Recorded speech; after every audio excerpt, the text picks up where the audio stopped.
Hello, I'm Chris Hughes and I'm going to talk to you today about DSLR rigs. What is a DSLR rig? Well, this is a DSLR camera. More people now are using this to shoot video, which is great.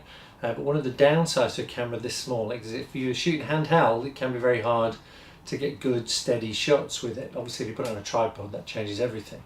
But they're also not particularly designed to be held and used as a video camera for long periods of time. So what most people will do after a while is they'll get hold of a rig of some kind, something you can put on your shoulder. You can attach the camera to it, maybe with some handles, and just give yourself a bit more of an ergonomic, sort of steady kind of basis to take handheld footage with. When you start looking at buying a rig, the first thing that strikes you is how expensive they are. They can be, professional rigs can be hundreds if not thousands of pounds. Which for the ordinary amateur filmmaker like myself can put them straight out of the realms of reality.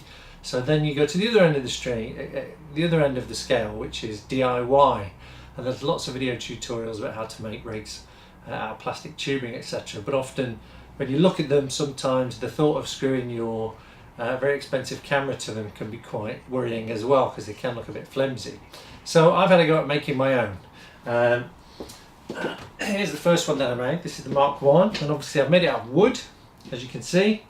And it basically goes on your shoulder like this. You've got two handles and the camera will fit on a quick release plate there. So I'm quite pleased with that. I've tested that out and it works quite well. Why did I make it out of wood? Because wood's readily available, it's easy enough to work with.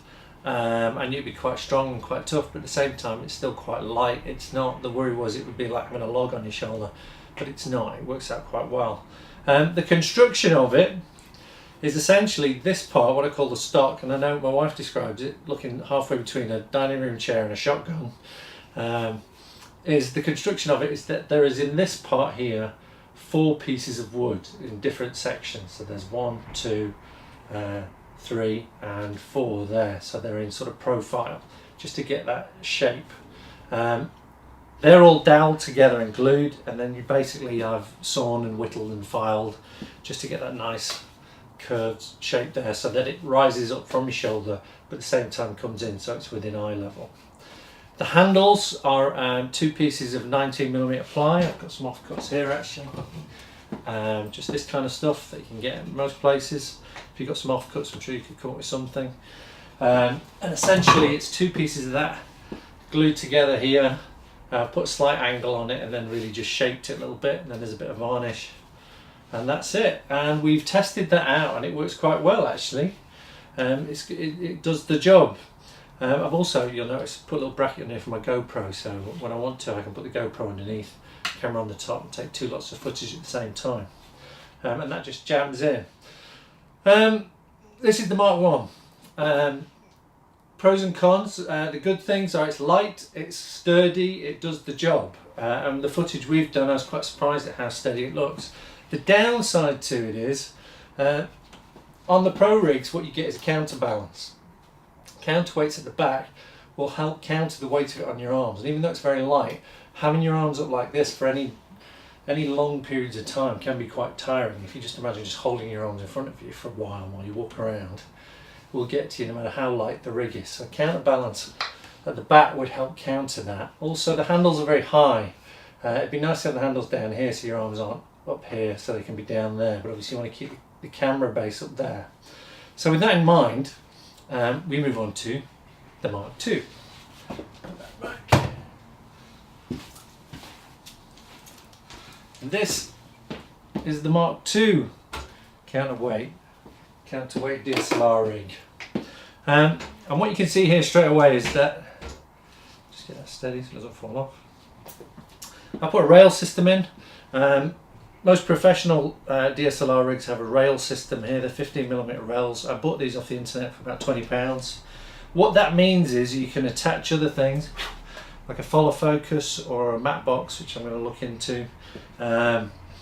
You can also adjust that by just moving these screws underneath here and move that further back, which means now I can actually move the camera further back so I can get the eyepiece to my eye. And also it means that you can adjust it for if somebody else wants to use it and they're not as big as I am. And the arms here are adjustable and longer, so it brings your arms from up here down to about here. and you'll see I've got some steel plates here to go on the back. It's counterweights. The actual padding under there is just, it's a memory foam bath mat cut into pieces, and then we stitched some stretchy vinyl over it, and then some sticky Velcro just puts it under the curve like that, so it will just peel off if I need to get to the screws underneath. But as you can see, compared to the other one, for a start, it's a bit heavier. What it means is I can move these. See, my arms are a bit lower. The counterbalance means it is really light. It is it's the weight's going through your shoulders rather than through your arms. So on your arms, there's virtually nothing. It's really feather light to control on that. It's a lot more balanced. Still got the plate, quick release plate on that. It's the same type as I've got on the other one and on my tripod, so I can just whip the camera from the tripod to that rig, or different cameras with the different plates. I could just quick in and out, and that's it really. It's still quite light. Slightly different in the construction on this one, in that the stock here is the same part. It's just two pieces of wood doweled together. This is the wood that I used, and all you do is you dowel it together with some, you drill it and put some dowels in there, glue it together, leave it overnight, and that is more or less one piece of wood then. That's carved into that part. This part here has been screwed on is the 19mm ply again, that two pieces of that glued together and then screwed on and shaped. And all of the arms here are made out of that plywood. So the sections of the handles, which I've kind of tried to carve a little bit to give it a hand grip that sort of fits my hand. These large washers here are repair washers, just to give it a bit more strength. They're just wing nuts here with some anti-shake washers on them. Inside the joints, I've recessed them a little bit. There's some rubber tap washers, quite big ones, because what that means is when you screw these up tight, the rubber kind of grips, it stops the handles wanting to move. And it also means you don't have to get a spanner on it, so I can finger tight that.